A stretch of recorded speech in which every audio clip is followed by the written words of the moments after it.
உங்க ஃபியூச்சர் சத்துரு போடுற திட்டம் அல்ல, உங்க ஃபியூச்சர் கர்த்தர் போட்ட திட்டம்.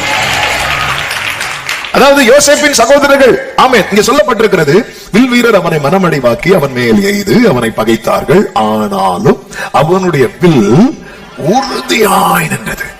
அவன் புயங்கள் யாக்கோபுடைய வல்லவரின் கரங்களால் பலத்தன. இதனால் அவன் மேய்ப்பனும் இஸ்ரவேலின் கண்மலையும் ஆனான். ஆனான்ல, இந்த மேய்ப்பனும் கண்மலையும் ஆனான்னா, கண்மலைனாலே ஆதரவு, மேய்ப்பனாலே நடத்துதல். கடைசியில குடும்பத்துக்கு ஆதரவா இருந்து நடத்துறது யாருதான்?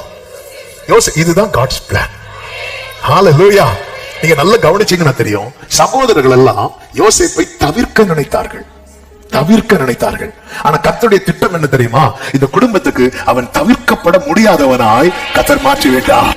இன்னைக்கு என்ன எல்லாருமே தவிர்க்கிறாங்க.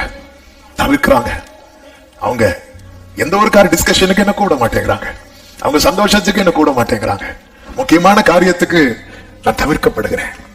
என்னை கேட்டுக்கொண்டிருக்கிற அன்பு சகோதர சகோதரி, இதெல்லாம் பாஸ்டா மாறப்போம். இன்னைக்கு தவிர்க்கப்பட்ட நிலையில் இருக்கிற, கர்த்தரை நம்பி இருக்கிற யோசேப்புகளுக்கும் மோசேக்களுக்கும் கர்த்தர் சொல்லுகிற ரேமா இதுதான். இன்னைக்கு அவங்க உங்களை தவிர்க்கலாம், நாளைக்கு கர்த்தர் உங்களை அவர்களுக்கு தவிர்க்கப்பட முடியாத